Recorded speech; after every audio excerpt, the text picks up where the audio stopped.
I'm with Freak Kitchen. They're the band from Sweden, and they, let's say, co-headline Silence Fest. And here they are. So my first question is with the band: how was your reaction before and after the concert? After, it was certainly ecstatic. It was amazing. The crowd was just ass-kicking good. They were. You were fantastic. Yeah. Yes. Also during the gig. Yeah. You carried us all the way. You know? Yeah, I think there was a nice expectation before the gig, even. Yeah. There was a lot of people who wanted to come and see Freak Kitchen. Actually, we felt that vibe. It felt really good. It was cool. It was insanely cool. Great audience. Yeah, good vibes. Really good vibes. Good vibe. Yeah.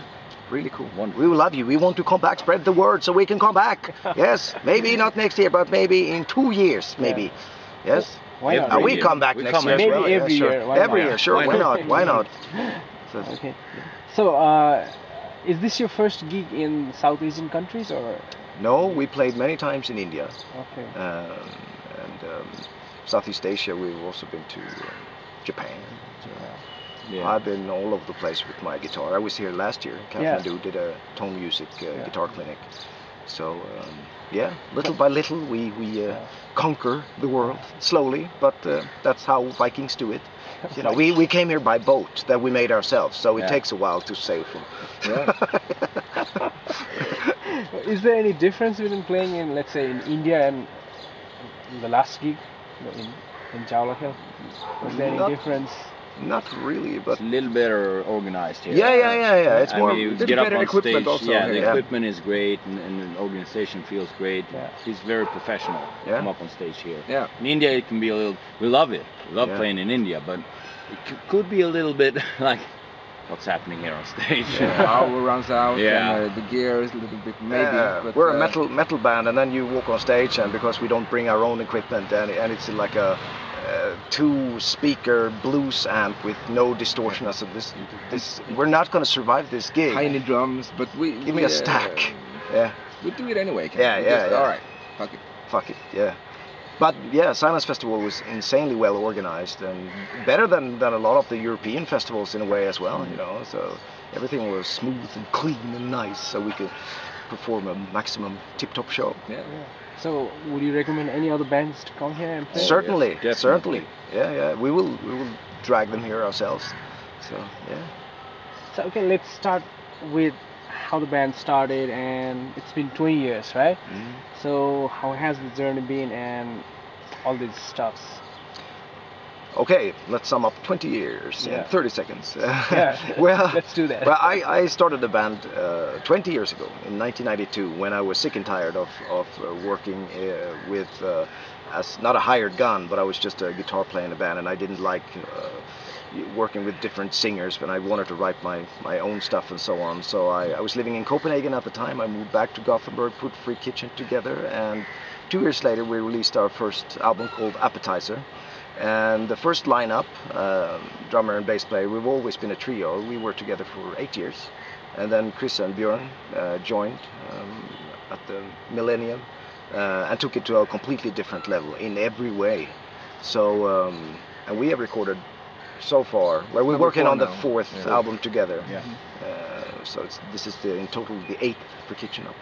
And we've been around the planet many times, and we are certainly not the biggest band on the planet, but we are our own masters. We are very keen on integrity, and we want to do it our own way. We turned a lot of things down that could make us much bigger than we are, but then we would lose control, and we'd probably lose money in the end as well, because it's a good way to actually travel as a trio and have a tight little road crew that know what they're doing and so on. But I can't say we had our ups and downs, because it's slowly going up all the time. That's the vibe, you know. So little by little we'll come back, you know.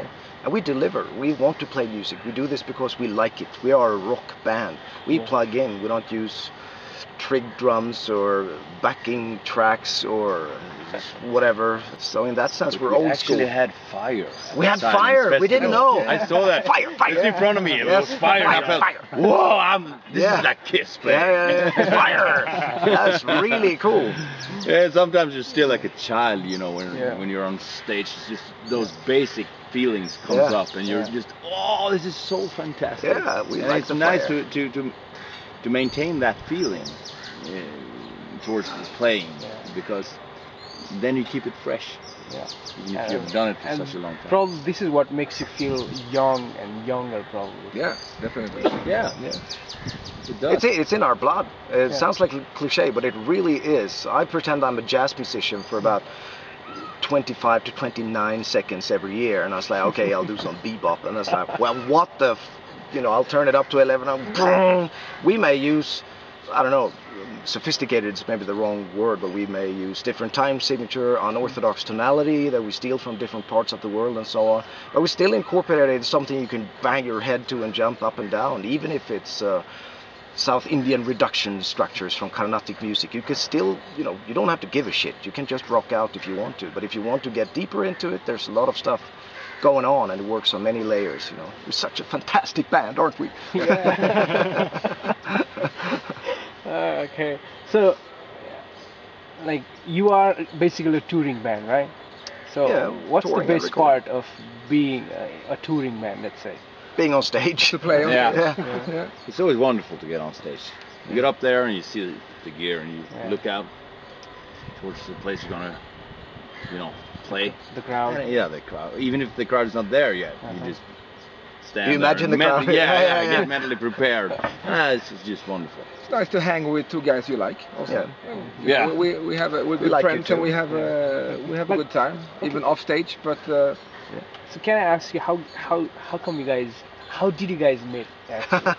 How come? Well, Were you guys like friends before, or you guys saw each other? I knew Matthias for a long time, since we were like in teen, upper teens, I think. But we played different bands.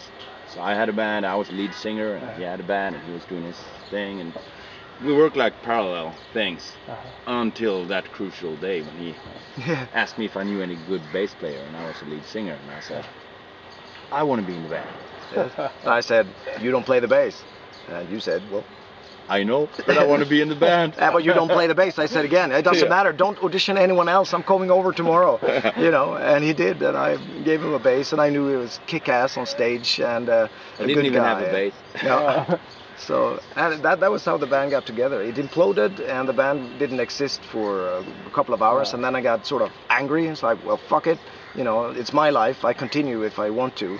So, and I called Björn, that I never heard play, but I knew they said he was good, and he would always show up on occasional free kitchen gigs around the world. yeah, I like the band. Yeah, I was like, well, What's- this is a road-proof guy. I can probably sort of draw the demon out of him, and he will make him play like crazy. And of course, it was cool. So I said, hey, do you want to join the band? Yes. Okay, good. I'll call you when I found a bass player. So, and the way Chris got in the band was really weird. I tried many bass players, but they were all sort of too good and completely wrong for kitchen. They had like a 9-string bass up here. You couldn't see the face, and they would tapping and shit on bass, and it's like, forget it. I need a rock guy that's playing bass guitar. I don't want a solo bass player, So when I saw Chris struggling and fighting, with the bass, and I showed him some of the hard chops, can you do this? And go home and practice. I was like, this is the man, and this is the guy I want don't next know to how me I on even stage. Got that idea to say that. This is so Maybe crazy. It was a to say helmet. that. I didn't have That was the helmet. later. That was it later. From the Yeah. The helmet? beginning? Yeah, no. It was a hat, It was a Okay. cap. Yeah. But we broke down the songs, dedicated small guy. part. And I worked every day. I think I had 1 month Yeah. to learn 17 for kitchen songs. And I worked a lot, I can tell you that. Every day we broke it down, small parts of the songs, and I practiced that part and that part and that part, and then I put it all together, and then next one. So I was very systematic. So I think anyone can do things like that if they just focus Yes. and give it everything.